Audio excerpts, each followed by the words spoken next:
wa sahlan, ravi de vous retrouver mes amis en direct de Canal Algérie comme tous les dimanches après-midi. Quel plaisir de vous retrouver ensemble pour passer ensemble cet après-midi, un doux après-midi avec des rendez-vous culturels comme vous les aimez, des personnalités du monde, du patrimoine, de la culture, également place à la jeunesse aussi avec beaucoup de rendez-vous qui vous attendent ici dans la capitale et même ailleurs. Donc voilà, déjà Touhacht Bladi est en votre compagnie en ce dimanche après-midi. Encore une fois, marhaba bikoum ya al-habab. Avec nous, notre première invitée qui est parmi nous aujourd'hui et c'est un plaisir de la recevoir. Il s'agit de Madame Fadela Lebdjaoui. Bonjour Madame. Ravi d'être parmi vous. Merci de m'accueillir et merci à Canal Algérie et puis à votre émission. Merci beaucoup. Merci Fadela Lebdjaoui. C'est un plaisir de vous recevoir. On va discuter, échanger avec vous dans quelques instants où il sera justement question avec Madame Fadela Lebdjaoui de son parcours et aussi de l'amour des arts plastiques et de la peinture puisque Madame Fadela Lebdjaoui expose actuellement l'hôtel Horaci. On va en parler dans quelques instants. Mais permettez-moi, mes amis, tout de suite de passer à la chanson. Comme vous le savez, nous prenons toujours des extraits de chansons liées, bien sûr, à l'exil, à l'Ghorba, et notamment à tous ces amoureux de l'Algérie d'ici et d'ailleurs. Et cette fois-ci, c'est de la chanson kabyle avec Ek Li Yahyeten. Et on se retrouve juste après.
Très belle chanson d'Ek Li Yahyeten, une chanson autour de l'immigration, de l'exil, du départ.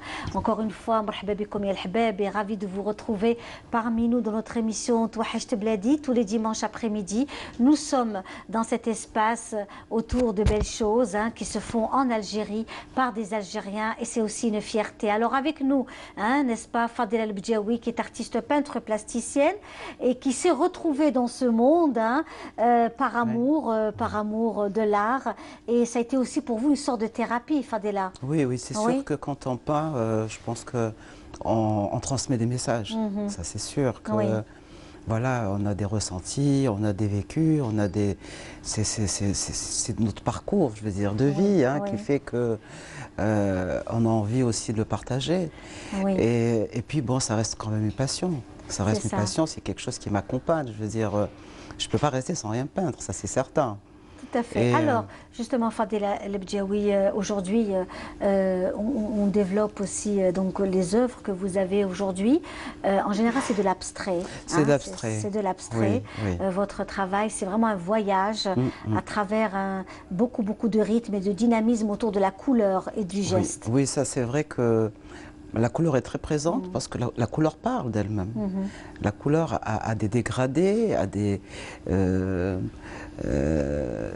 on est dans un mouvement et puis il y a des hauts, des bas et puis bon, avec les couleurs, on arrive aussi à s'exprimer, à refaire sentir nos émotions. Oui. C'est ça. Oui, alors oui. justement, Fadela El Bdjaoui, la technique aussi que vous utilisez, très souvent on change de technique, certains passent du couteau au pinceau à d'autres moyens. En fait, non. Aussi. Moi, oui, en fait, il n'y a pas de règle. Oui. Parce que quand on va sur quelque chose, on ne sait pas, il y a des moments où on ne sait pas, je veux dire, on a envie d'aller vers un sujet, bon, et ça se met en place au fur et à mesure, des fois on ne sait pas où on va, mais très souvent je peins avec mes doigts, je peins au couteau, je peins au pinceau, oui, après c'est selon mon ressenti, oui.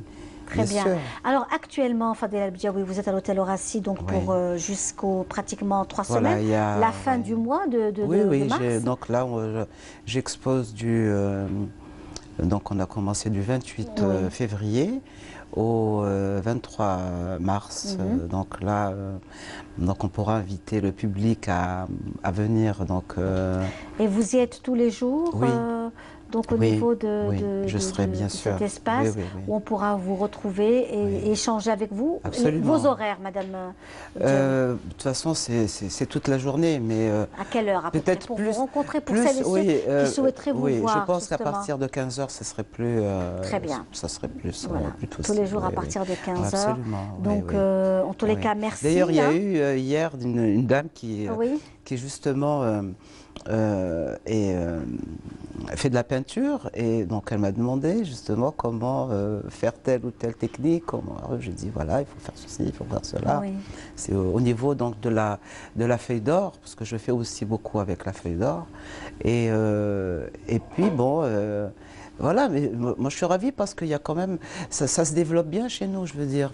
Il y a énormément de talent. Absolument. Il y a énormément de talent. Que l'on découvre justement dans les 4 coins du pays et dans les arts plastiques, dans la photographie. On avait reçu justement Sofiane Mostefaoui, que l'on salue, Sofiane Mostefaoui, qui est passionnée par la photographie, qui a participé à de très grands, importants concours internationaux et qui a été primée et nous a laissé en souvenir et en héritage pour l'émission Touhajt Bladi de ces très belles photos, voilà, et vraiment de très belles choses de notre ami Sofiane Mostefaoui de Tébessa, que l'on salue aujourd'hui et qui fait des merveilles. Donc on a conservé bien entendu ces 2 cadeaux de la part de monsieur Mostefaoui, vraiment il nous est aussi très cher. Et on salue également tous ceux qui sont aussi donc partie prenante de notre émission Touhajt Bladi et qui souvent aussi nous offrent de belles choses que l'on garde. Voilà, absolument, que l'on garde dans notre émission. Donc, c'est des empreintes. Absolument, des personnes qui passent nous rendre visite et ça devient aussi des amis. Et on garde aussi leurs produits artistiques. Voilà. Donc, Fadela El Bdjaoui, rendez-vous pris avec les téléspectateurs d'ici et d'ailleurs, ceux qui sont aussi de passage, parce qu'on est aussi très suivis dans les 4 coins du monde cette fois-ci. Et on vous souhaite plein de bonnes choses à vous. Merci, Linda. Vraiment. Merci beaucoup. Merci. Voilà. Donc on va vous laisser partir, mais avant cela, donc on va apprécier ensemble une très belle, un vernissage qui s'est fait d'ailleurs ce week-end au niveau de la galerie Le Pan avec Emel Mihoub que l'on salue, qui est aussi une femme qui a lancé carrément sa propre galerie. Emel Mihoub, tout à fait. Elle est au niveau de l'office Riyad El Fath. Elle a reçu donc une artiste japonaise. Vous allez découvrir vraiment son travail qui est assez particulier. Et on se retrouve juste après avec d'autres invités.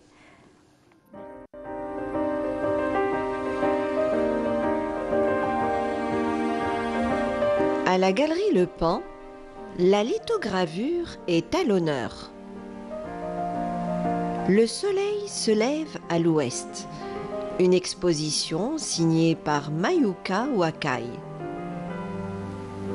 Cette artiste japonaise nous invite à découvrir son univers.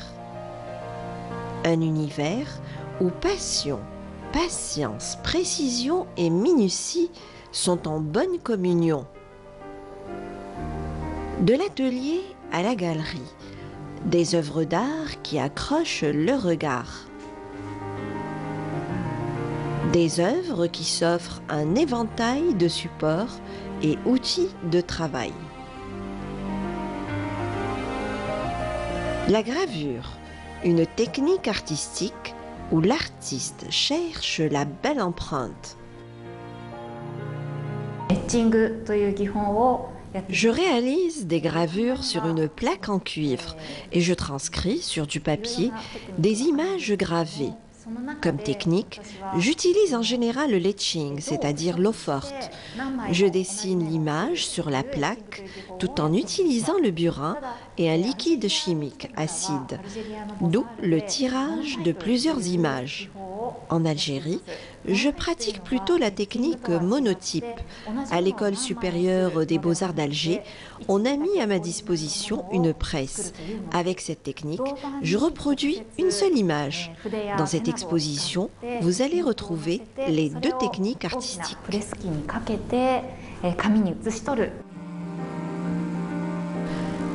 Sous le trait d'un burin, par le biais d'incisions sur le cuivre, naissent ces gravures. Dans sa source d'inspiration, l'artiste trouve l'essentiel. Elle travaille sur plusieurs thèmes, tout en ayant une démarche philosophique de la vie. Au fil du temps, de sa réflexion et de ses coups de cœur, elle construit son travail. Ses émotions, elle les transcrit et nous les offre en partage.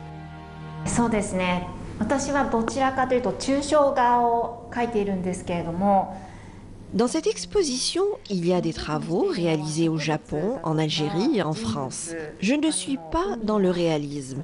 Je rends en image l'invisible, de ce que je vois et je ressens au travers de mes rencontres et de mes voyages, de mes balades en pleine nature, que ce soit en zone urbaine, à la campagne ou en bordure de mer.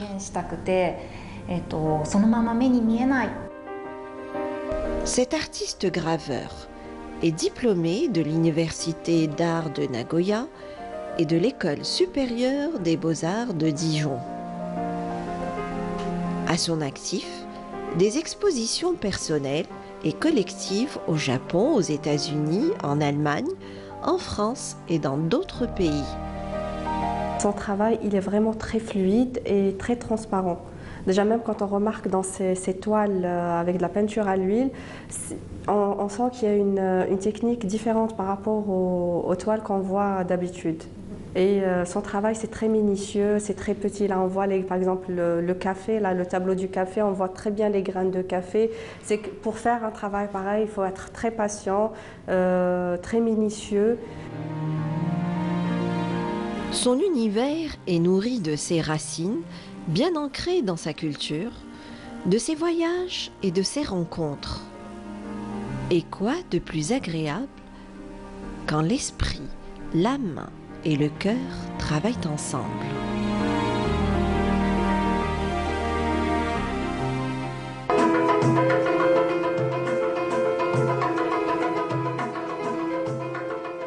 Et voilà, et un autre rendez-vous vous attend, mes amis. Cette fois-ci, c'est au Palais des Raïs, le Bastion 23, qui est actuellement très animé par des jeunes de l'École supérieure des Beaux-Arts. Ils sont actuellement au niveau du Palais des Raïs. Ils sont à peu près une dizaine n'est-ce pas? Bonjour Oui, messieurs. Bonjour. Merci d'être là. Merci beaucoup. Merci à Vraiment, vous. c'est un plaisir de vous recevoir. Alors, nous avons avec nous donc Marwan Mezali et Rafiq Karkouche.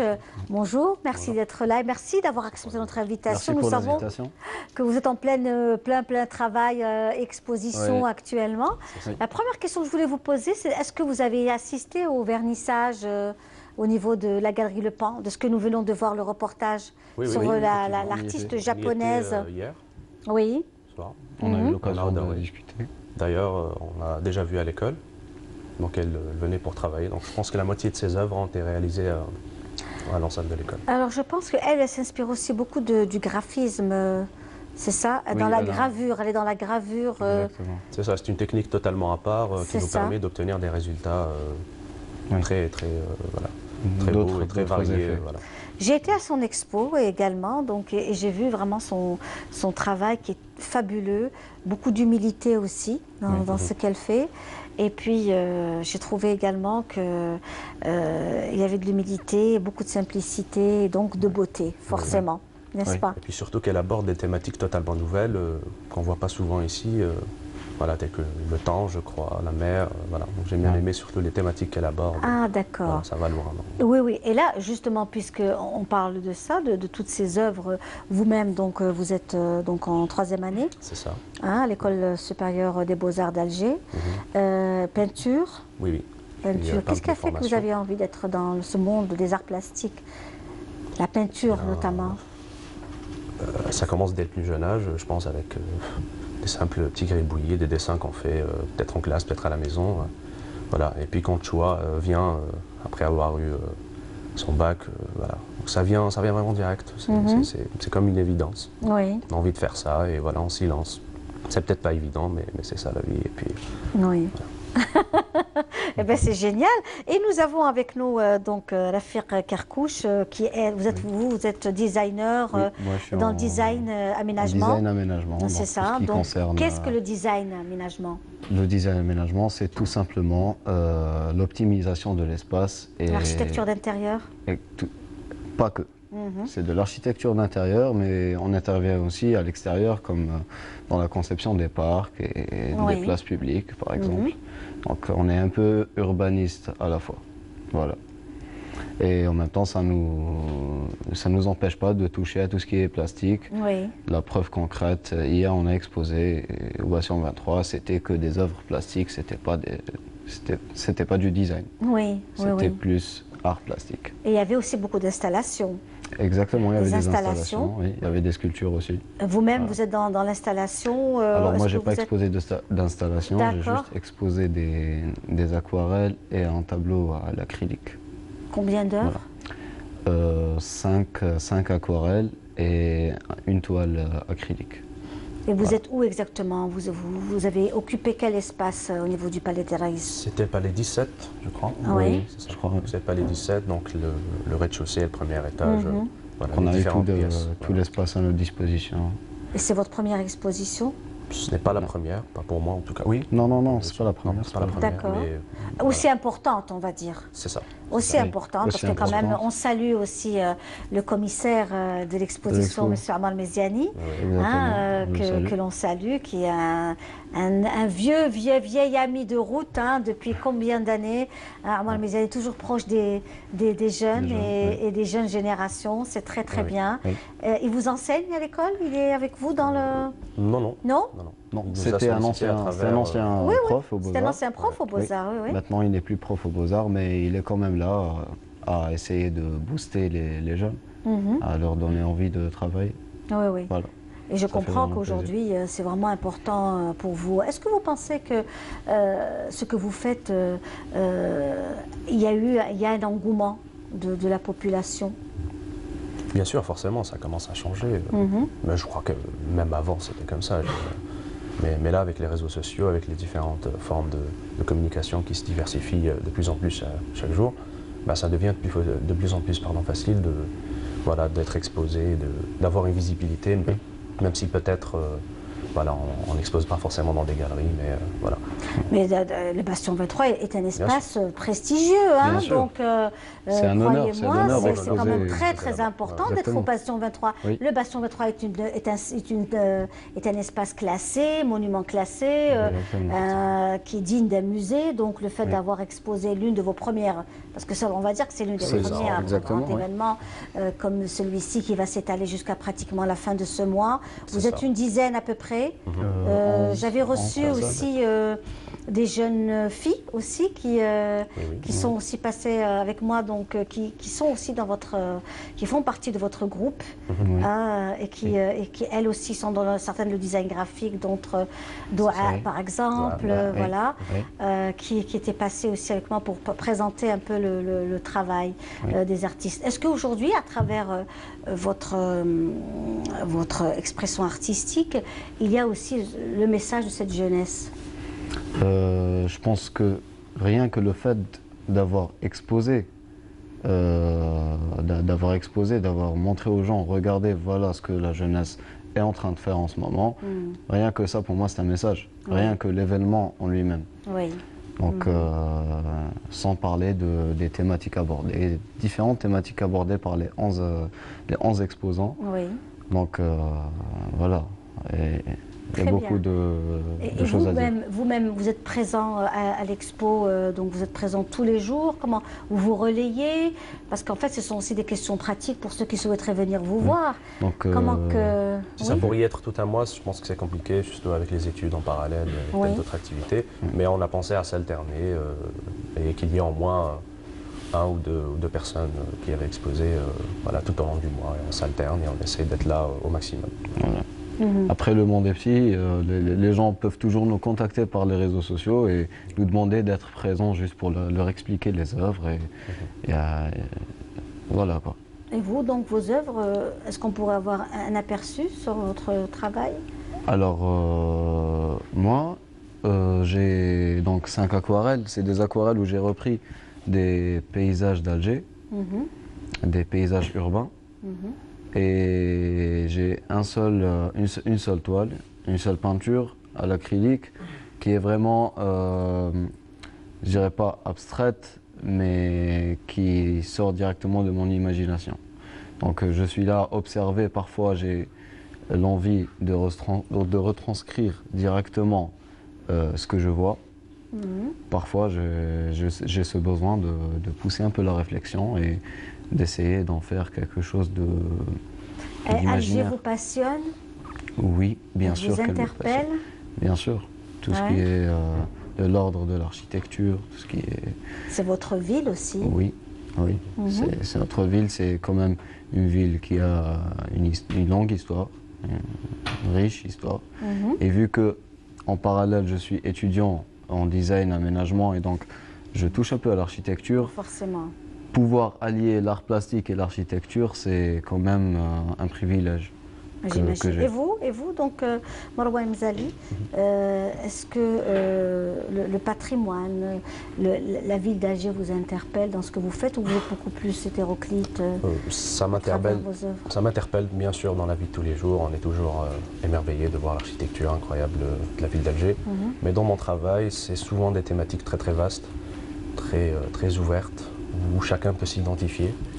C'est ce qu'on peut voir d'ailleurs. Vos thématiques à vous? Ma thématique pour l'expo en tout cas, c'était l'objectivité. Vous voyez, c'est très vaste. C'est surtout de présenter aux gens. C'est philosophique aussi. C'est ça, c'est ça. C'est plutôt philosophique, oui. J'évite de mettre des visages, je les cache avec une sorte de vandalisme qui au premier degré paraît comme du vandalisme, mais qui n'est pas du tout le cas. Ce n'est pas du tout cela. Et donc c'est une sorte j'invite les gens à se poser les bonnes questions et à être tout le temps objectif et de rester impartial et d'avoir toujours le côté de la vérité sans préjugés et sans idées reçues. Donc voilà. C'est un gros travail alors, hein. Vous avez donc... Disons que c'est une thématique de toute une vie que j'essaierai de respecter, de varier avec différents supports. Et vous avez hérité ça d'où? Est-ce que c'est dans votre façon de voir la vie, les choses? Certainement, oui. Oui. Moi, je me vois comme une personne très pragmatique, très logique. J'aime que les choses soient claires et nettes. Et voilà, et j'aimerais offrir ce genre de sensations aux gens. il y a la satisfaction de se voir rester fidèle à l'objectivité voilà, dans toutes les circonstances.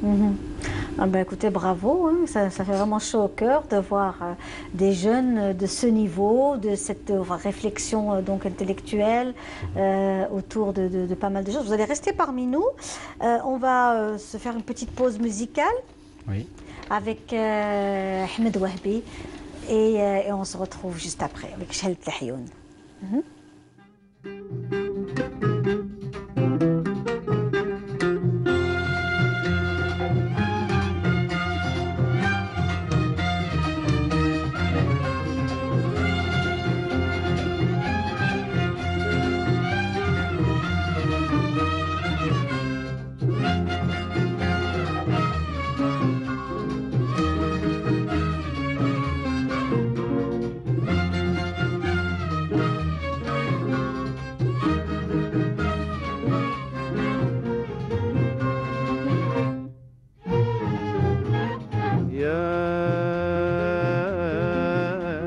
شهلة العيون عقلي بيك مفتون يا شهلة العيون عقلي بيك مفتون قول لي أهلك وين وين وين وين يا كملة الزين الزين الزين الزين قول لي أهلك وين وين وين وين يا كملة الزين الزين الزين الزين يا شهلة العيون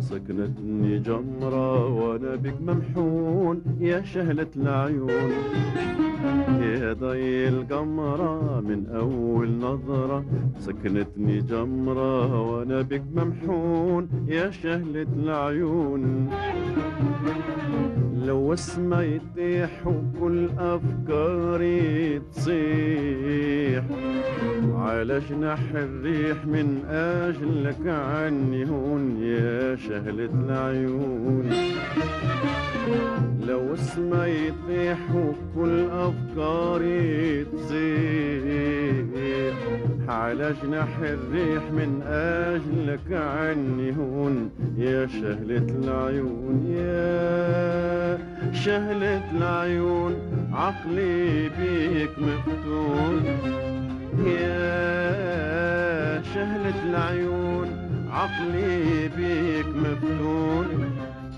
قول لي أهلك وين وين وين وين يا كملة الزين الزين الزين الزين قول لي أهلك وين وين وين وين يا كملة الزين الزين الزين الزين يا شهلة العيون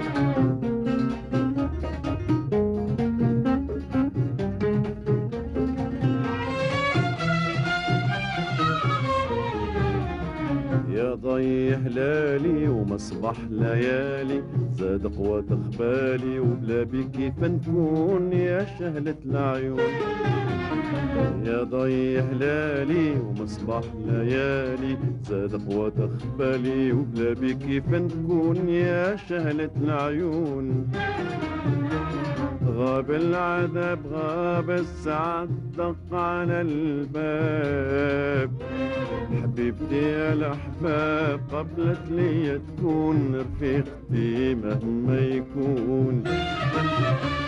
غاب العذاب غاب الساعة دق على الباب، حبيبتي يا الأحباب قبلت لي تكون رفيقتي مهما يكون. يا شهلة العيون عقلي بيك مفتون، يا شهلة العيون عقلي بيك مفتون. قل لي أهلك وين وين وين وين.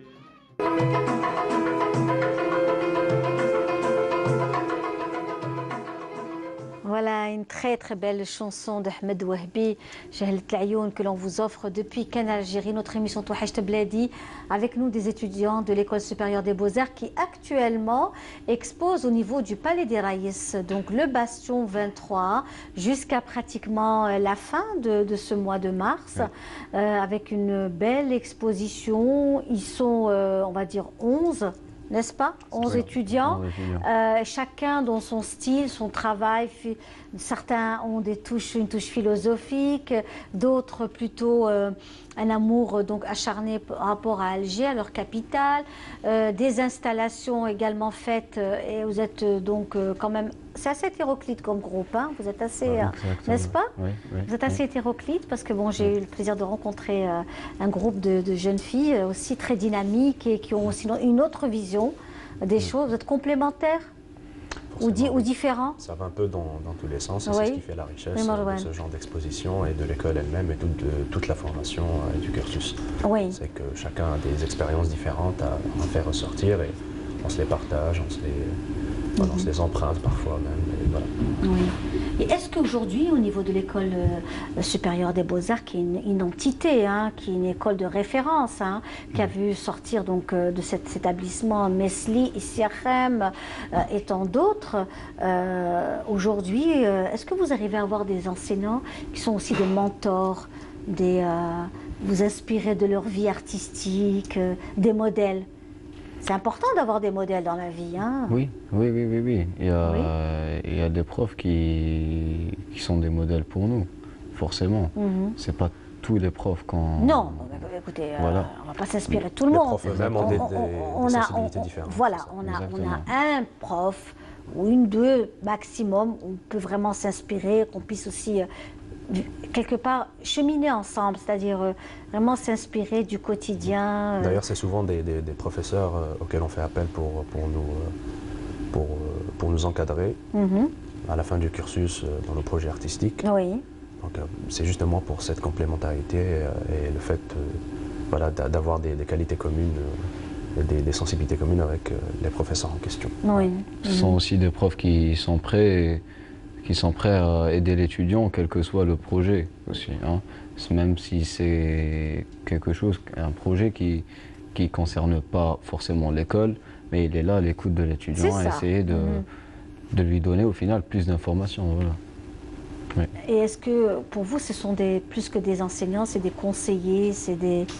Il y a même des enseignants qui sont tout jeunes, qui sont pratiquement nos grands frères. Oui, vos aînés. Voilà, exactement. Vos aînés. Ouais. Donc voilà, il n'y a pas trop ce mur qui dérange la communication. Au contraire, c'est très fluide. On va citer l'exemple de Omar Meziani, qui est un ancien et qui reste frais, jeune, n'est-ce pas? Omar Meziani qui reste toujours aussi... Très enthousiaste. Très enthousiaste vis-à-vis avec la jeunesse. À l'écoute des jeunes et prêt à aider, à participer à des événements comme les vôtres. C'est ça, et ça fait vraiment plaisir. Eh bien, en tous les cas, merci. Hein, merci d'avoir été parmi nous. Vous restez parmi nous. On va garder donc Marwan Mezali. Vous restez parmi nous. On remercie. Hein? Merci à vous. Merci d'avoir été parmi nous, Karkouch. Merci à vous. Restez juste un moment. Voilà. Okay. On va tout de suite apprécier ensemble un autre reportage Alors, avec Myriam Oussaïd qui va nous faire justement voyager aujourd'hui autour d'une famille, d'une ancienne famille de la région de Boufarik, Koléa, de la Mitidja exactement, amoureuse aussi de la tannerie. Voilà, la tannerie, on va découvrir cela ensemble. Chez les Cheboub, le cuir est une histoire de famille depuis déjà 3 générations.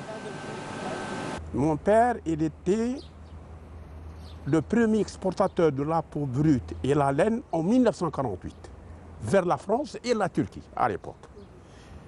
Et à l'époque, qui tenait tête aux Juifs qui étaient ici en Algérie.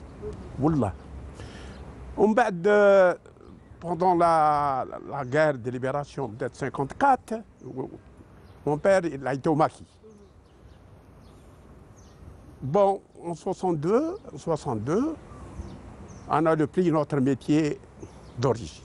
On a commencé à faire la collecte de la peau, etc., etc. Aujourd'hui, c'est Zoubé Cheboub qui reprend le flambeau en créant une tannerie-mégisserie aux normes internationales qui donne une production de cuir biologique 100% algérienne, une fierté qu'il ne cache pas. C'était mon grand-père qui faisait la collecte de la peau dans tous les abattoirs d'Algérie. Après, c'était mon père. Et moi, j'ai travaillé un peu avec eux, mais je voulais faire la tannerie parce qu'en vendant les peaux dans des tanneries algériennes étatiques, j'ai aimé ce métier. Donc, j'ai eu mon bac ici en Algérie. Après, je suis parti en France parce qu'il y a une grande école du cuir en France, c'est à Lyon, exactement. C'est l'école d'ingénieurs spécialité cuir. Le problème qu'en Algérie, ce métier, il n'y a pas d'école, il n'y a pas de formation. Donc, j'ai préféré aller dans une grande école qui est connue à l'échelle mondiale. C'est le traitement des peaux de bovins et ovins et caprins. Créée en 1996, la tannerie Mitidja est située à Rouiba.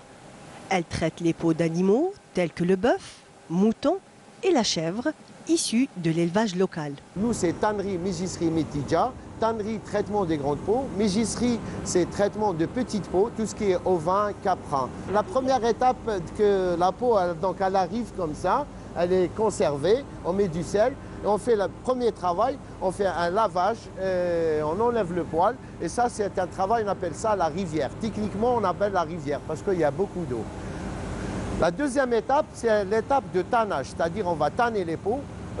Il y a deux tannages. Il y a un tannage végétal, il y a un tannage au chrome. Et maintenant, il y a la tannerie mégisserie Mitidja. Elle est en train de faire un tannage un peu spécial parce qu'on est des exportateurs. Il y a des Italiens qui demandent un cuir il n'y a pas de chrome, donc c'est un cuir bio. Donc on est arrivé à une certaine technologie de vendre des cuirs bio. Après l'étape de tannage, on a l'opération d'un cuir en semi-fini. C'est-à-dire on va donner de la souplesse, de la couleur au cuir et on va les sécher. Ils vont passer à un séchoir, on va les sécher, on va les palissonner, c'est-à-dire on leur donne de la souplesse avec de l'huile qu'on a mis et après on va les finir. Et la durée d'un travail de la matière première jusqu'au fini, c'est 21 jours. Donc pour avoir une peau finie, c'est 21 jours. Voilà, c'est très important. Si on grille une étape, on n'aura pas l'article qu'on a vu. Chaque étape est cruciale et minutieusement accomplie pour l'obtention d'un cuir de haute qualité. On est arrivé à une peau finie, que moi je contrôle de toutes les 21 jours, je contrôle les peaux. Ils arrivent ici, à la table, le monsieur, il fait un deuxième classement. Donc, les peaux, ils sont classés, ils sont bien échantillonnés, et après, ils arrivent à aussi à la fille qui est là-bas, elle va aussi classer, s'il y a une erreur, elle peut voir aussi pour déclasser la peau. Donc, on doit faire 3 contrôles. C'est très, très important pour exporter. C'est très important, pour une bonne finition, voilà. De nombreux critères de qualité sont exigés au cuir pour la fabrication d'articles de maroquinerie, de bagagerie ou d'habillement, sans oublier les couleurs qui doivent suivre les tendances de la mode.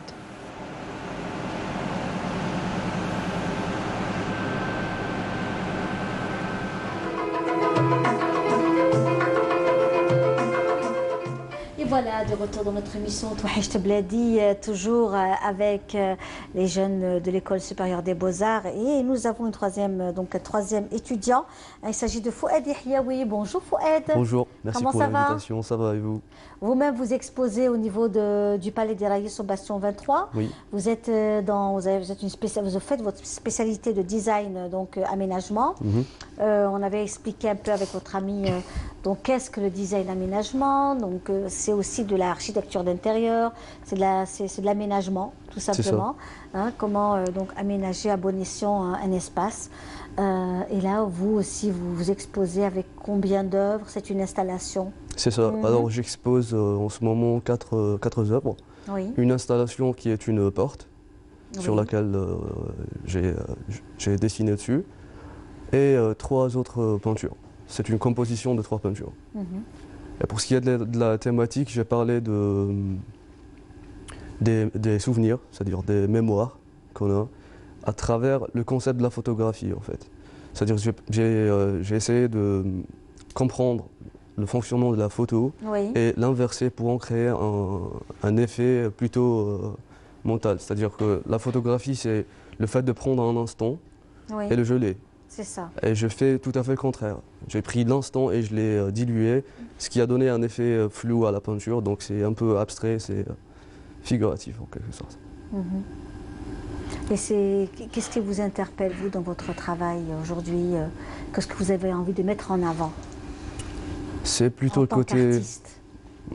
côté philosophique de la chose. C'est-à-dire j'essaie de comprendre comment que les choses fonctionnent et en tirer des fonds de ces fonctionnements justement et en créer des œuvres.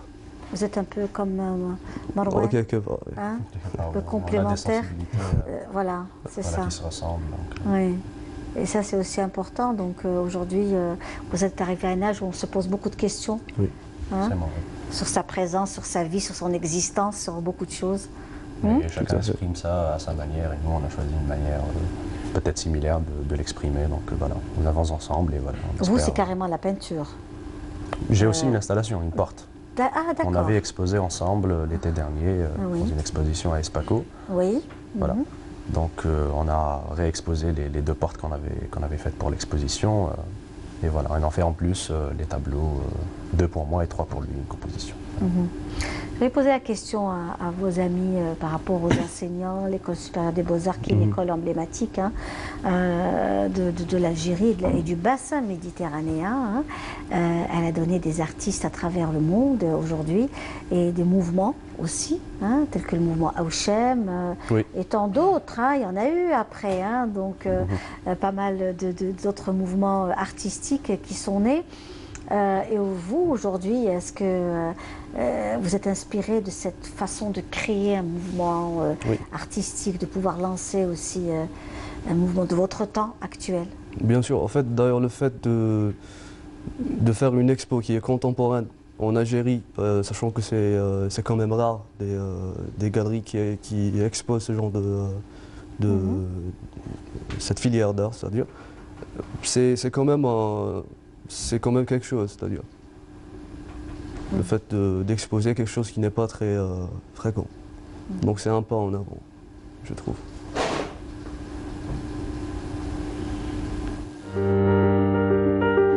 Touhacht Bladi vous est présenté par Arabesque.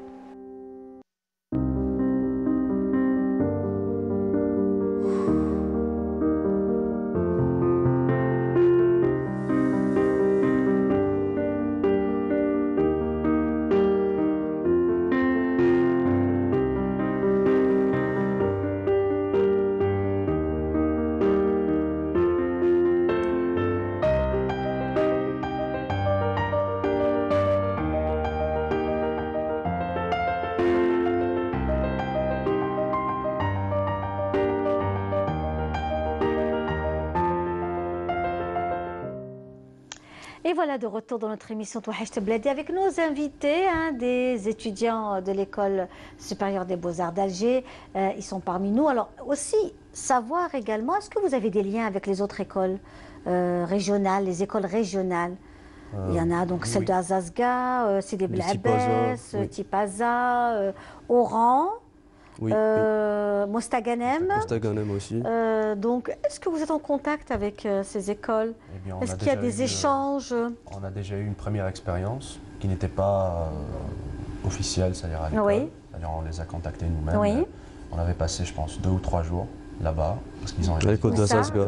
Où ça? À Azazga. Azazga, oui. Aux arts d'Azazga. Oui. Voilà, c'était une expérience totalement nouvelle. C'est des gens qu'on ne connaît pas, mais qui font la même chose, Oui. qui sont issus de régions différentes, donc Oui. c'est forcément des sensibilités différentes. Et puis, rien que le fait de changer d'endroit, d'ailleurs, les Beaux-Arts d'Azazga, qui est une très très belle école, bâtie sur une colline, Oui. avec différents petits chalets comme ça, c'est carrément en pleine nature. Donc c'est vraiment une expérience différente. Super, et on oui. avait apprécié, on aimerait peut-être en faire d'autres dans le futur, dans d'autres écoles.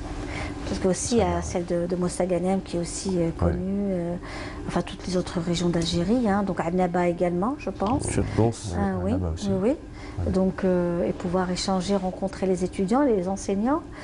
Parce que je pense que c'est aussi à travers ça qu'on arrive aussi à créer une richesse donc, et à donner un plus à la création artistique. Ça peut être un moteur. Effectivement, tout comme nous l'avons fait à l'exposition, plusieurs étudiants de disciplines différentes, on pourrait pousser le concept un peu plus loin et diversifier carrément les endroits, prendre des étudiants de différentes écoles, ou peut-être même de différents pays, pourquoi pas, dans un Bien futur sûr, proche. tout Oui, à ça fait. aussi, c'est important. Tout à fait, tout à fait. Je sais que l'École des Beaux-Arts a toujours été très active, un bastion de la création artistique, des récitals de poésie, des concerts, des grands moments très forts qui ont été donc faits au niveau de cet espace. Est-ce que c'est toujours aussi actif ou un peu moins? Quand on nous raconte en tout cas, parce qu'on n'y était pas forcément, Oui. on a peut-être l'impression que ça a diminué avec le temps, mais on a quand même un pressentiment que c'est en train de changer, voilà, qu'il y a un tout petit peu plus d'activité chaque jour, et peut-être qu'avec, comme j'ai dit tout à l'heure, avec les différents formats de communication, ça va aller un peu plus loin. Ah ben écoutez, j'espère que vous allez aussi créer des événements au sein de l'école et que l'on puisse aussi venir assister à vos événements. Il y a déjà eu une exposition il y a peut-être 2 semaines à peu près. À peu près une exposition de gravure. D'accord. Un peu semblable à ce qu'avait fait notre ami, l'artiste peintre du Japon. C'est un peu similaire, donc c'était un début, un succès. Et en principe, il y aura une autre exposition à la fin de l'année qui regroupera cette fois tous les étudiants, triés bien sûr, parce qu'il y en a beaucoup. Donc voilà, on espère que ça va donner quelque chose de bien, et voilà. Eh bien, écoutez, merci beaucoup. Merci d'avoir été parmi nous aujourd'hui, tous les trois. Donc, et notamment cette fameuse exposition. Vraiment, on vous invite à y aller, à découvrir les œuvres de 11 étudiants de l'École supérieure des Beaux-Arts qui sont actuellement au Palais des Raïs, le Bastion 23, des installations, différentes visions de la vie et de l'existence à travers un support artistique. N'est-ce pas? Voilà. En tous les cas, merci beaucoup. Merci. Merci d'avoir été parmi nous aujourd'hui dans notre émission Touahecht Bladi. On va apprécier encore une chanson du patrimoine, la regrettée Zolira, que vous avez demandé aussi plusieurs fois. Et on se retrouve juste après avec d'autres invités. Merci. Merci.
من الغياب الغياب اقرا وليدي رمزيه ليا ليا ليا سعدي جا وصباح صباح فكتوري جاب لي بريه من عند اللي راح واخباره ولات ليا.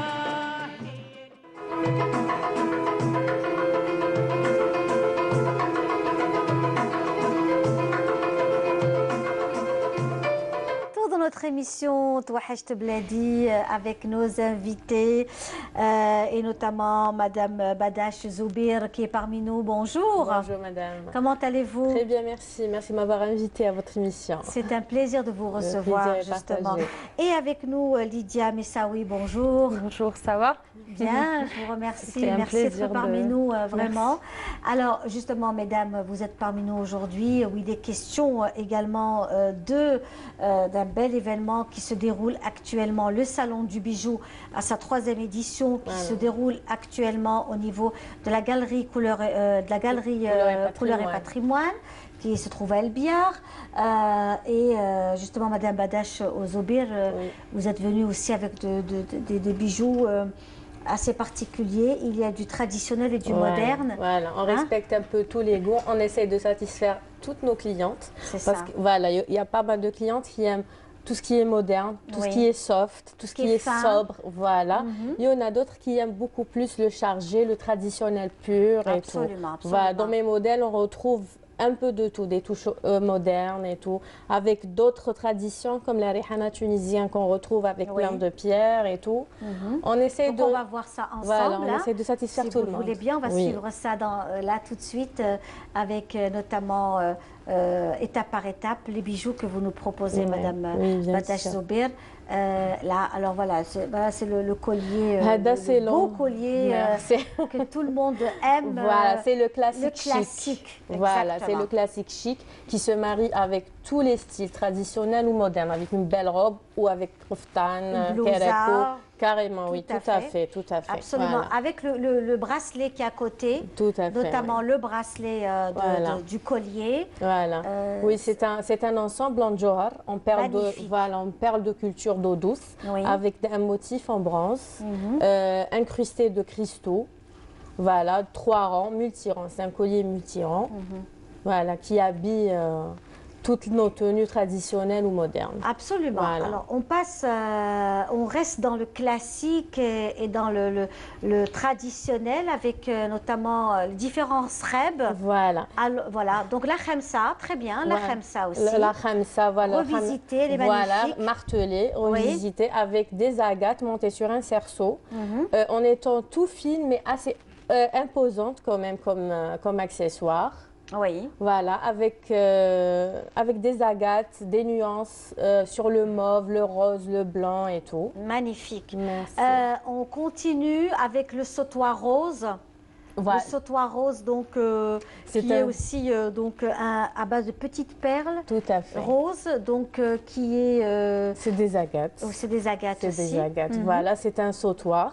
Dans les dégradés du rose, du bois de rose, du blanc, avec 2 motifs en bronze.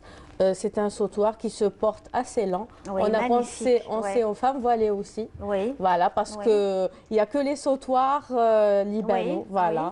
Voilà, ça ajoutera un plus pour la tenue, aussi simple qu'elle soit, la tenue. Voilà. Donc, magnifique, voilà, nous le voyons encore dans le détail, merci. Voilà, un très très beau sautoir, splendide. Et puis nous voyons l'autre sautoir qui est encore dans le présentoir, le long. Qui est aussi très moderne. Là, c'est fin, c'est moderne. Voilà, pour les amoureux, avec un col roulé ou une chemise. Voilà, c'est très pour les amoureuses de la simplicité. Très cool. Vraiment, c'est super cool. Voilà, tout à fait. Nous avons l'autre collier qui est dans le présentoir, donc qui ressemble un peu à une khamsa, mais qui n'est pas une khamsa. Ouais, c'est un motif carré. Un motif carré. Voilà, avec des motifs comme si c'était des arabesques, montés avec des pierres. Il y a de l'aventure. Magnifique. Voilà, il y a du quartz, il y a de l'améthyste. C'est en cuivre. C'est du cuivre jordanien. Oui. Voilà. Très facile à entretenir et tout. Très, très beau. Et ça habille vraiment la tenue. Oui, oui. Voilà. Vraiment, je confirme que C'est une ça grosse habille, pièce, mais parce que des ça pièces pareilles voilà, apportent un plus à la tenue. Tout à fait, vraiment. tout à fait, tout à fait. Ensuite, on passe aux bijoux vraiment traditionnels, tels que sreb, que vous avez revisité avec des perles. Allégé, oui. Allégé. Le sreb, bon, il y a les deux sreb dans la tradition algérienne, avec les perles d'eau douce qu'on peut porter avec le karako beaucoup plus. Parce que l'ambar, il est destiné à d'autres tenues, comme le fergani et tout. C'est ça, la robe constantinoise. Voilà. Et le karako, on porte avec des perles de culture. Comme il y a aussi, on peut porter aussi le khit al-rouh. Oui, heureusement, oui, tout à fait. Il y a aussi des sreb allégés. Il y en a qui n'aiment pas trop le charger. Ils me disent, je veux un truc très léger, porté avec nos tenues traditionnelles. Parce que même aujourd'hui, avec ces bijoux traditionnels, on peut avoir une jolie robe noire de cocktail. Et on peut très bien porter la tenue. On va voir ça tout à l'heure avec Madame Messaoui également. Et ces jolies gourmettes, magnifiques gourmettes, très fines, voilà, pour tous les jours. Que l'on peut porter, voilà, donc vraiment de très jolies choses, Madame, que vous nous avez proposé aujourd'hui. Voilà, c'est très joli. Merci. Et vous êtes actuellement, on peut vous trouver sur votre page Facebook sur également. Ma page Facebook Tout pour Eve, et vous pouvez trouver aussi ces accessoires à la galerie d'art Couleur et Patrimoine qui se situe à Poisson. Sinon, sur ma page Tout pour Eve, vous pouvez commander, même s'il y en a des clientes qui veulent des trucs sur mesure. Avec leurs propres pierres, c'est possible aussi. Très bien, voilà. Merci beaucoup, c'était un beau voyage à travers le beau, les belles choses de Madame Badache Zober qui est parmi nous aujourd'hui, qui elle actuellement est au niveau de la galerie Couleur et Patrimoine. En tous les cas, on vous invite à faire un tour ou alors aller carrément sur sa page Facebook. Tout pour Eve. Tout pour Eve. Il faut savoir également que notre émission Touahecht Bladi et que Canal Algérie a donc sa propre chaîne YouTube et que notre émission est podcastée et que vous pouvez donc la revoir avec plaisir dans pratiquement 24 heures. Suivre l'émission Touahecht Bladi parce que vous êtes souvent, vous me posez la question pour la rediffusion de l'émission.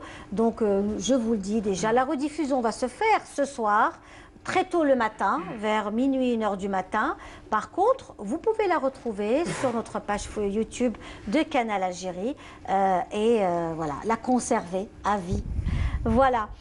Avec nous, justement, Lydia Messaoui. Merci d'être là, Lydia. Merci à vous de m'avoir invitée, vraiment. C'est un plaisir de vous recevoir, vraiment, Lydia Messaoui. On vous a reçu il y a quelques temps. Oui, je suis déjà passée avec vous. C'était toujours un plaisir. Le plaisir est partagé, Lydia. Lydia, vous êtes dans le monde de la restauration aussi. Aussi, oui. Aussi. Donc voilà, la prochaine fois, on reviendra autour de cela. Pas cette fois-ci, voilà. On reviendra autour de ce thème qui vous tient à cœur aussi, parce que c'est aussi une belle initiative, une belle aventure humaine. Et c'est aussi courageux. Merci. Voilà. Merci. Voilà. Donc, avant de vous retrouver, Lydia Messaoui, je voulais aussi saluer Monsieur Fertir Adlen, Monsieur Fertir Adlen, donc d'El Mouradia, que l'on salue. Voilà, c'est un fidèle de l'émission Touahecht Bladi. Je tenais vraiment à le saluer et à lui transmettre notamment toute notre amitié de toute l'équipe de Touahecht Bladi à Monsieur Fertir Adlen. Une longue vie, une très bonne santé à vous, à toute votre famille. Voilà. Voilà, et bien sûr à tous ceux qui nous suivent et aussi à la maman de M. Fertir Adlen d'El Mouradia. Et on va passer tout de suite au reportage, un autre reportage notamment de Nour El Houda. Voilà. Alors c'est une très belle exposition de peinture sur bois et bijoux et on se retrouve juste après. Depuis les années 80, Benikous, artiste peintre, nous offre un voyage richement coloré à travers ses œuvres d'art. Des œuvres essentiellement en bois, le travail final conjugue à la fois l'utilité de l'objet et son aspect décoratif. J'ai commencé en 1900, à peu près 79-80, j'ai commencé chez moi à la maison. Alors j'ai préparé pour le coffre, le trousseau de la mariée, et le coffre bijoux, le miroir, et le lit, c'est un d'or. Le lit, le bébé d'or. Voilà, et aussi les plateaux, et les canapés et les poufs. C'est moi qui fabrique le bois. Je prends une petite machine à la tissanteuse, on découpe. Voilà. Mais après, je mélange l'huile, il a bien poncé, et après, je prends mon crayon, on fait la création. Benicous, dont le pinceau est en parfaite conciliation avec l'acrylique, donne libre cours à son imagination. Hautement colorées, les œuvres nous rappellent le courant artistique arabo-musulman. Enluminure fine ou encore floralie. Ceci dit, Benicous épouse parfaitement d'autres courants artistiques tels le cubisme ou encore l'impressionnisme. Alors moi j'ai fait le dessin de l'oiseau, c'est un printemps, et des fleurs, c'est un modèle, et aussi l'autre, un corps, le style Mourette arabesque, à Girouane de la Kansbach. Voilà, et aussi les tableaux de l'enluminure traitant. Voilà. Alors vous êtes très inspiré par la culture arabo-musulmane, en fait. Oui, on peut dire ça. Le corps de Adjiroua, c'est musulman, arabe. Mais l'autre, le modèle, c'est un modèle. Ça, c'est à part musulman, l'autre, à part, c'est modèle. En marge de l'exposition que Benicous assure à la galerie Aïcha Haddad, retour aux sources avec le bijou berbère de Beni Yenni. Ces ornements à base d'argent essentiellement continuent à perpétuer la vie, la culture et le quotidien des femmes berbères. Je fais des bijoux kabyles dans le style ancien et moderne. C'est-à-dire on garde toujours les modèles anciens qu'on reproduit. On essaie de faire une petite création pour avoir plus de monde, plus de clients. L'intérêt accordé à l'artisanat assure des jours prometteurs pour le développement et l'épanouissement de cette filière.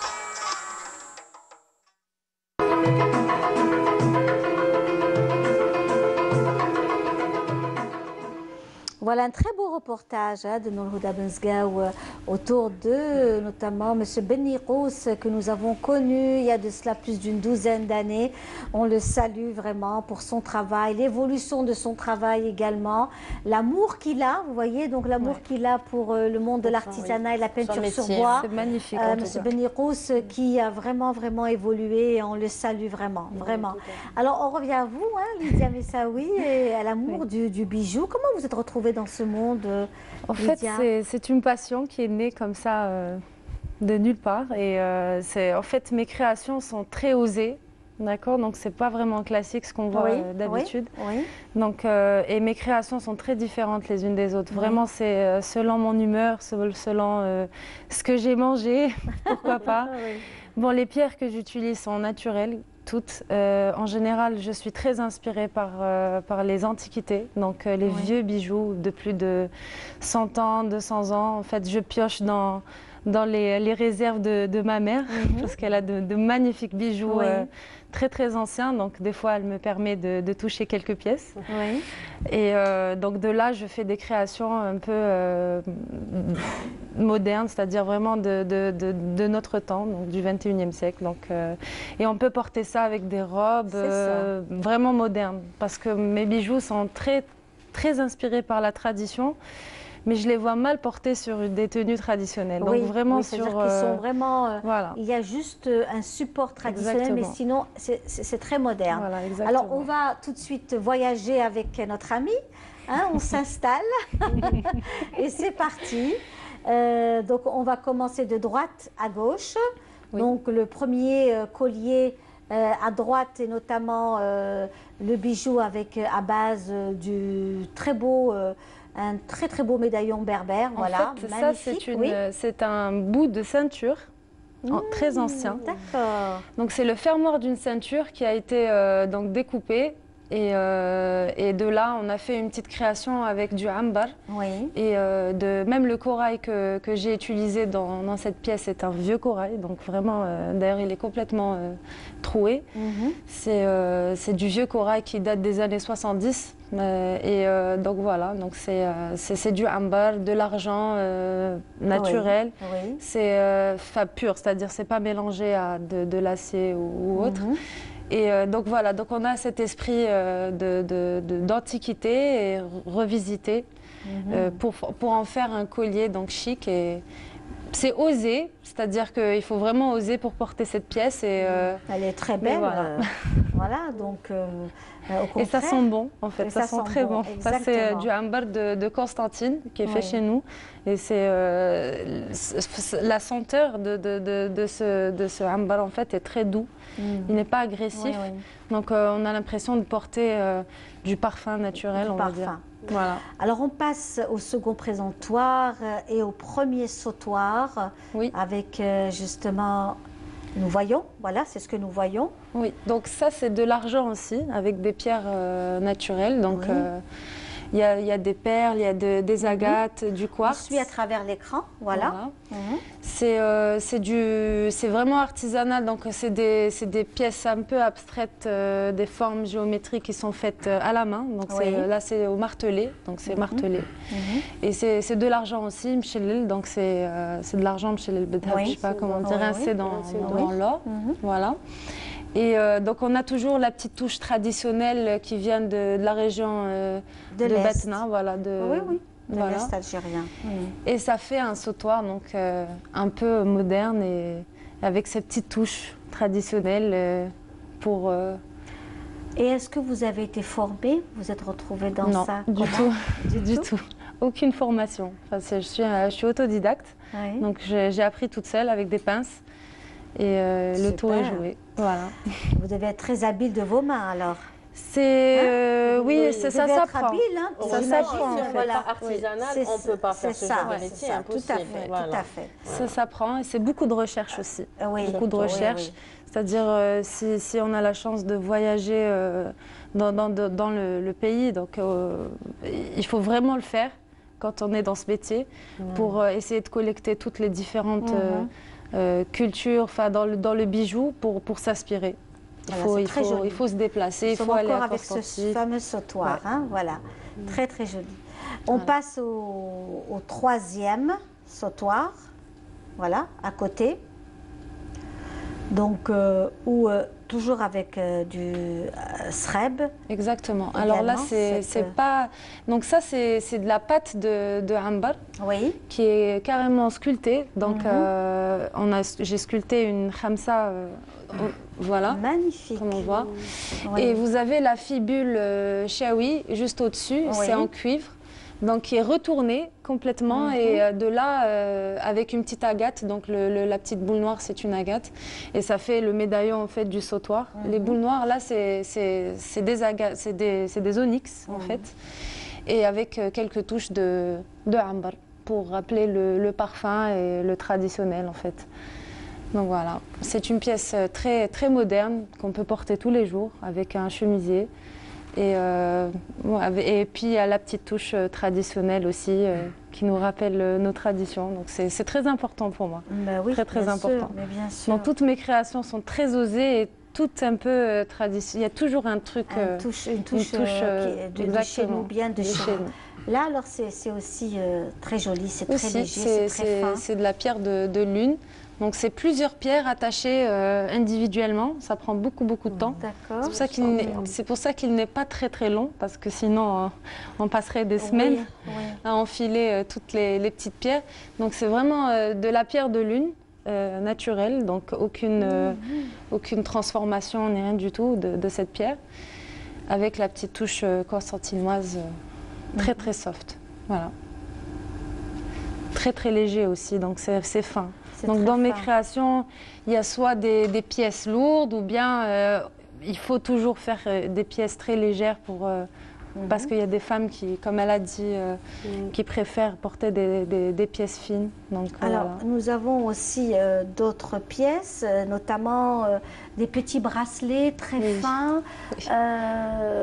qu'on porte beaucoup, assez tendance et qui reviennent. Donc, nous avons des cordons, les petits cordons qui reviennent aussi. Donc, il y a, vous nous avez ramené donc ce genre de oui, Lydia. elles sont Voilà.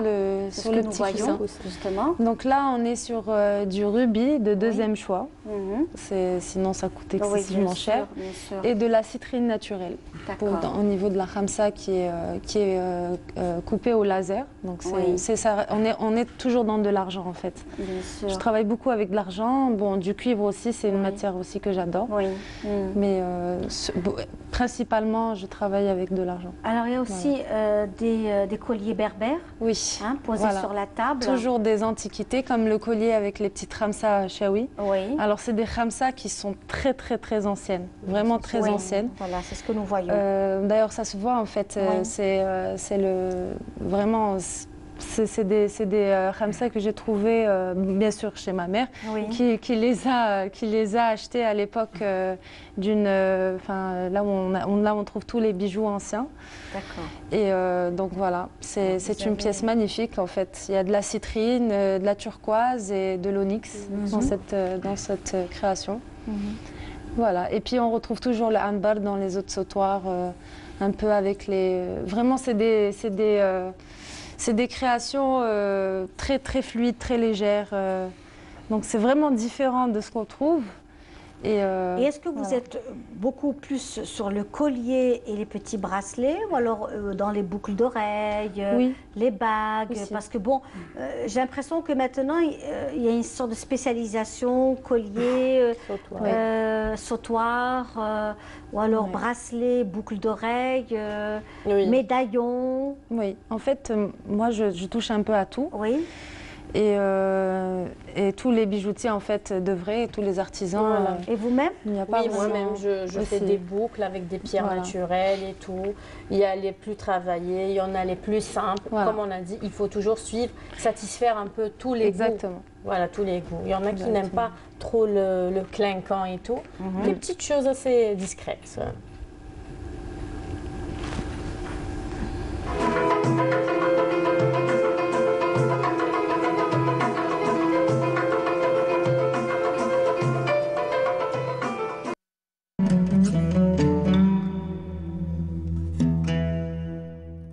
بسم الله الرحمن الرحيم إن الصلاة كانت على المؤمنين كتابا موقوتا صدق الله العظيم.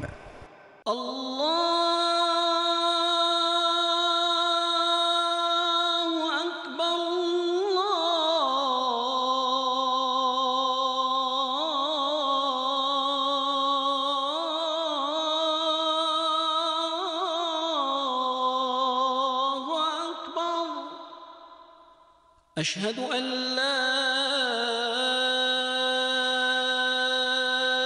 إله إلا الله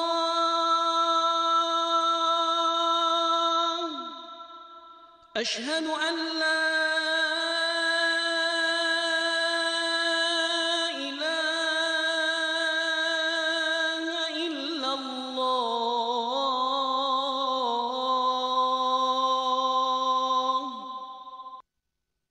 أشهد أن محمدًا رسول الله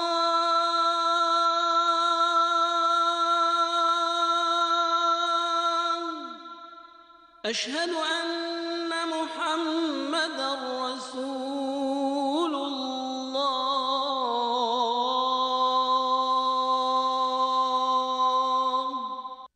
حي على الصلاة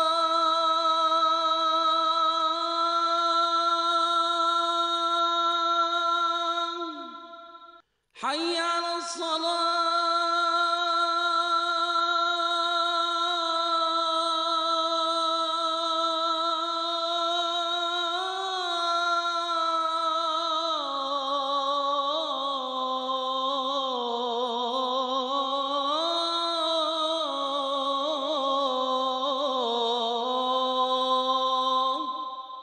حي على الفلاح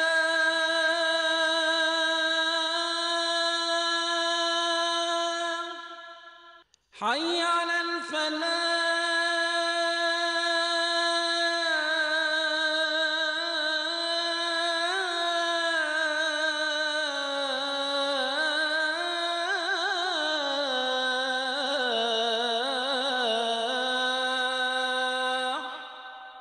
الله أكبر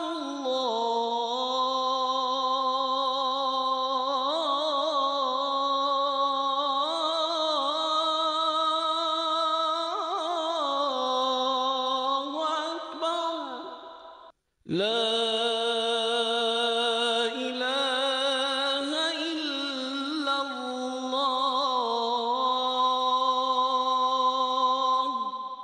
اللهم رب هذه الدعوة التامة والصلاة القائمة آت محمدا الوسيلة والفضيلة والدرجة الرفيعة وابعثه اللهم مقاما محمودا الذي وعدته.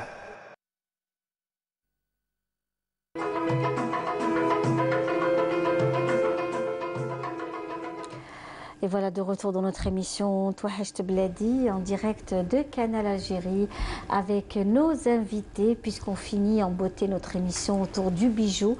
Le bijou à l'honneur, le salon, la 3e édition du salon du bijou qui se déroule actuellement au niveau de la Galerie Couleur et Patrimoine que l'on salue d'ailleurs. Et avec nous donc des artistes qui nous font l'honneur d'être là, notamment Lydia Messaoui et Madame Djibara Badache, oui, qui est parmi nous aussi et qui donc expose actuellement au niveau de cet espace. On a aussi abordé donc différents styles de bijoux. Le bijou aujourd'hui, quand on est passionné par le bijou, est-ce qu'il coûte cher? Ouais. Le fabriquer coûte cher? Oui, très cher. Tout à fait, très oui. cher. Surtout quand on utilise des pierres naturelles et tout. Parfois, c'est difficile de se procurer ces pierres. Et aussi le prix. Voilà, du moment que tout est à apporter. Genre, rien ne se fait ici. Il y a des pierres ici chez nous, mais personne... genre... il y a eu donc le projet des tailleurs de pierre, n'est-ce pas, Taman Rasset. Brésilien, beaucoup, qui est une formation, donc ce sont des Brésiliens qui sont venus en Algérie et qui ont donc formé notamment des jeunes Algériens dans les centres pour être des tailleurs de pierre. C'est vrai que les choses évoluent petit à petit et on espère qu'on puissera aussi exploiter nos pierres ici en Algérie parce que on a tellement de ressources naturelles, tellement riches, voilà. Et vous disiez donc c'est pas toujours évident. Voilà, c'est pas toujours évident. Parfois même les matériaux les plus simples, genre des clous, des perles, du fil. Parfois on trouve pas. Parfois on est bloqué à cause de ça aussi. Voilà. Parfois on fait appel à nos familles, bien à nos amis qui habitent à l'étranger pour nous faire venir les matériaux qui nous manquent et tout. C'est pas évident parfois.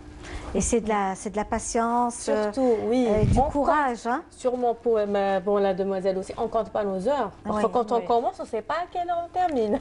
Des heures et des heures. Ça, c'est le cas de tous les artistes. Hein. Voilà. Tous les artistes, c'est connu.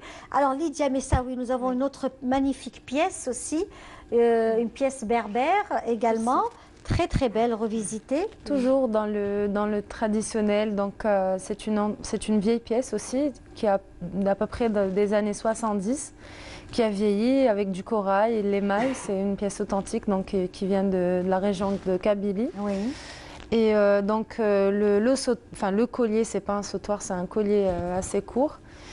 Et donc il est constitué de turquoise, de corail et de gros blocs en fait de lapis lazuli. C'est une pierre aussi qui, dans les gisements, la majorité des gisements sont en Asie. Et c'est une pierre qui commence à disparaître, donc qui devient de plus en plus rare. Et à l'intérieur de cette pierre, il y a même de la poussière d'or, en fait, des petites particules d'or. Et donc voilà, c'est encore une fois, c'est assez osé. Mais c'est très harmonieux, donc ça va bien avec les couleurs de l'émail kabyle en fait. Voilà. Oui, tout à fait, tout à fait. Ce sont les couleurs un peu du bijou kabyle. Voilà. Donc c'est aussi une réflexion. J'imagine que quand vous avez il y a beaucoup une de pièce, comment la monter, réfléchir pour les couleurs. Est-ce que j'imagine vous faites et vous refaites? Oh, des centaines de fois. Et puis même l'idée en elle-même, des fois, pour faire la création donc, du médaillon ou de la pièce artistique, des fois ça prend du temps parce que il faut, c'est-à-dire la fabrication en elle-même, c'est-à-dire le métal, comment le changer, le design qu'on va utiliser, ça prend du temps, les pierres qu'on va utiliser, il faut que ça soit harmonieux, il ne faut pas que ça soit trop chargé.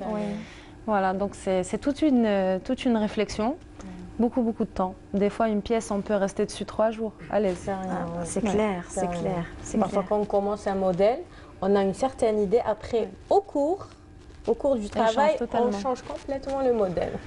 J'imagine. Alors, on va rester toujours dans le cadre de nos rendez-vous culturels, comme on vous l'a aussi signalé qu'à travers notre émission Touahej Bladi, on vous donne également des rendez-vous culturels, notamment avec pas mal d'expositions qui se déroulent actuellement au niveau de la capitale. On avait donc cité déjà l'exposition de la Galerie Color et Patrimoine. Vous avez aussi l'exposition Le Pan. On avait vu l'exposition qui s'y déroule actuellement. Et puis vous avez également la galerie Ifru.design qui reçoit actuellement Saïd Deblaji. C'est aussi un très beau rendez-vous. Donc la galerie Ifru.design est au niveau du boulevard Salah Bouakouir, ex-Telemli.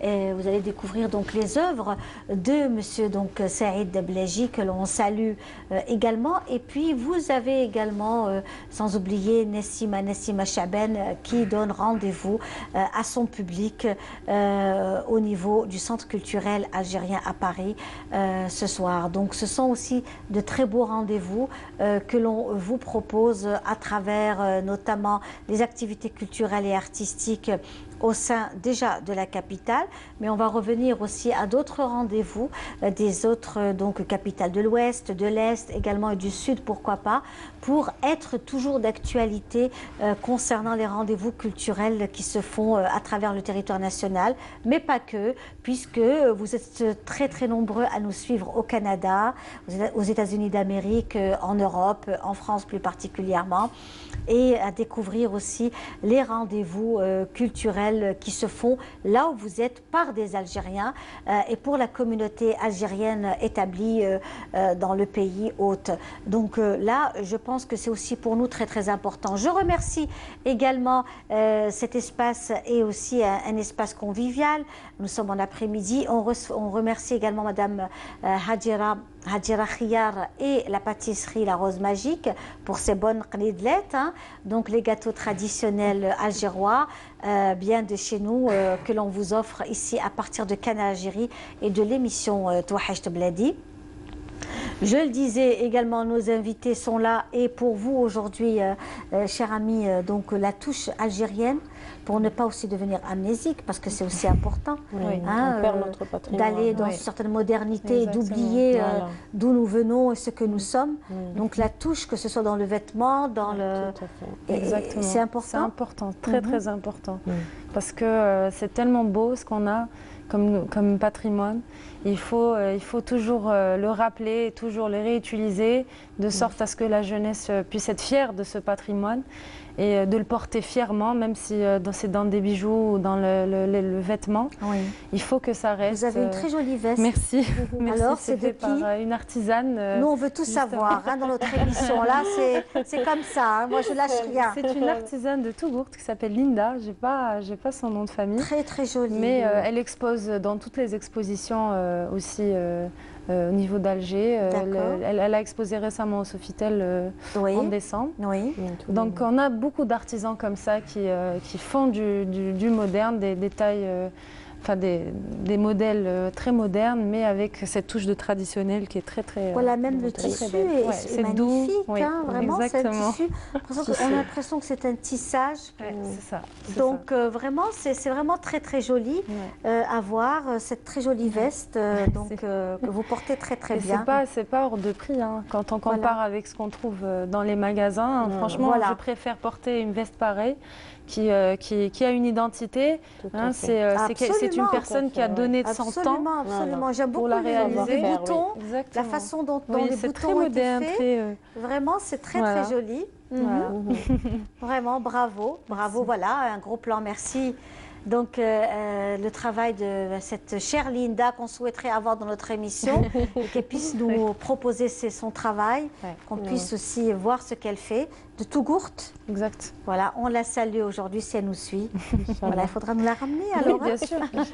On sera content de la recevoir. Bien sûr. Et bien voilà, on arrive pratiquement à la fin.